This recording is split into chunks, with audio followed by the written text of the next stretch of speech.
السلام علیکم ورحمۃ اللہ وبرکاتہ۔ یہ ہمارے بعض احباب نے اورنگ آباد سے یہ سوال بھیجا ہے کہ ابھی ایک آدھ ہفتہ پہلے ڈاکٹر اسرار احمد صاحب کی گمراہیوں کے بارے میں ایک پروگرام اورنگ آباد میں رکھا گیا تھا،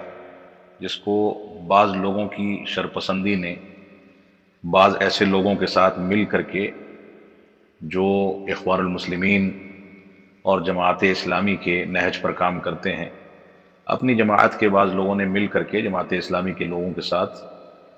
اس پروگرام کے بارے میں ایسی فضا قائم کی کہ پروگرام کو ٹالنا پڑ گیا، اور بعض مجبوری کی وجہ سے وہ پروگرام اور اس پروگرام میں آنے والے فاضل خطیب دونوں کی ترتیب جو ہے وہ بدل دی گئی۔ اس موقع سے بہت سے لوگ یہ کہنے لگے کہ جو لوگ گزر چکے ہیں ان کے عیوب کو یا ان کے اوپر تنقید کرنے کو کیوں اتنا بڑھاوا دیا جا رہا ہے، اور یہ آیت کریمہ بھی لوگوں نے پیش کی، تلک امۃ قد خلت لها ما کسبت ولکم ما کسبتم ولا تسألون عما كانوا يعملون، کہ یہ جماعت تو گزر چکی، جو انہوں نے کیا وہ ان کے لیے ہے اور جو تم کرو گے وہ تمہارے لیے ہے، ان کے اعمال کے بارے میں تم نہیں پوچھے جاؤ گے۔ یہ آیت جو ہے، اس آیت میں قطعاً اس چیز کی جانب تذکرہ نہیں کیا گیا ہے کہ جو لوگ گزر گئے ہیں ان کے عمل کو ذکر نہ کیا جائے، بلکہ یہاں پر یہ کہا گیا ہے کہ جو لوگ گزر گئے ان کے جو نیک اعمال ہیں وہ ان کے لیے تھے، اور اپنے ماضی میں گزرے ہوئے لوگوں کے نیک اعمال کی بنیاد پر لوگوں کو فخر نہیں کرنا چاہیے اور اسی پر ٹک کر کے زندگی نہیں گزارنی چاہیے، بلکہ اپنا عمل درست کرنے اور اعمال صالحہ کو انجام دینے کی کوشش کرنی چاہیے۔ ایک بات تو یہ ہے۔ دوسری بات یہ ہے کہ جو لوگ گزر گئے ان کے سلسلے میں یقیناً شریعت نے ہم کو یہی کہا ہے کہ اذکروا موتاکم بالخیر، کہ اپنے وفات پا جانے والوں کو خیر کے ساتھ یاد کیا کرو۔ لیکن یہاں پر خیر کے ساتھ یاد کرنے کا مطلب یہ ہے جو صحیح العقیدہ لوگ ہیں، بشری تقاضے سے بعض لغزشیں اور غلطیاں ان سے ہو گئی ہیں، وہ لوگ نیک نامی کے ساتھ اور اچھائیوں کے ساتھ یاد کیے جائیں۔ لیکن جن لوگوں نے عقیدے میں خلل اختیار کیا، باطل نظریات پر زندگی گزاری اور اسی پر ان کی موت ہو گئی، تو ایسے لوگوں کی برائی کو بیان کر کے لوگوں کو ان کے شر سے محفوظ کرنا مقصود ہوتا ہے۔ اگر ہم یہ مطلق طریقے سے کہہ دیں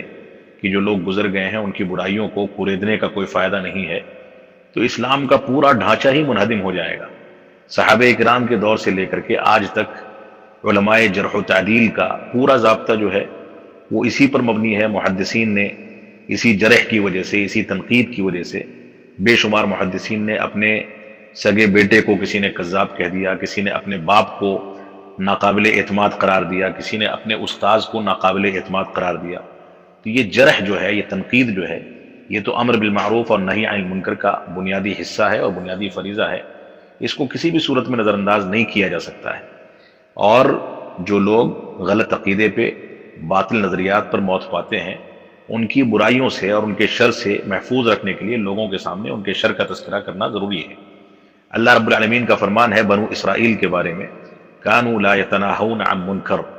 کہ یہ منکرات سے لوگوں کو روکتے نہیں تھے۔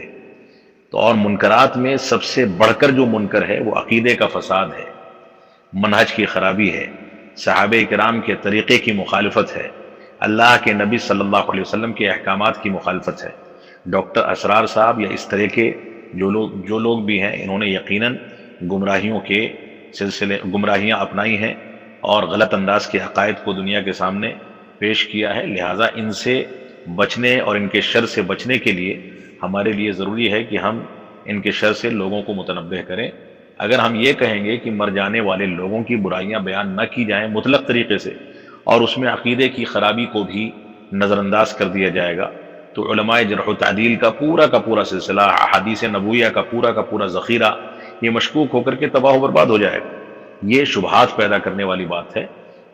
انکار منکر یہ دین اسلام کا بنیادی فریضہ ہے، اور امر بالمعروف اور نہی عن المنکر کے فریضے کا بنیادی رکن ہے،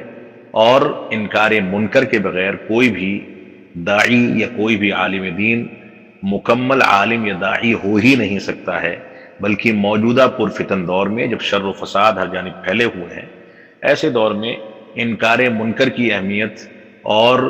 منکرات کو لوگوں کے سامنے بیان کر کے اس سے بچانے کے لیے ہمیں تدابیر اختیار کرنی چاہیے، اس کی اہمیت زیادہ ہے۔ صحابہ کرام رسول اکرم صلی اللہ علیہ وسلم سے شر و فتنوں کے بارے میں پوچھا کرتے تھے، شر کے بارے میں دریافت کیا کرتے تھے، اور دریافت کرنے کا مقصد یہ ہوتا تھا کہ کہیں ایسا نہ ہو کہ ہم بھی شر اور فتنے کے اندر مبتلا ہو جائیں۔ تو شر اور فتنے کی معلومات رکھنا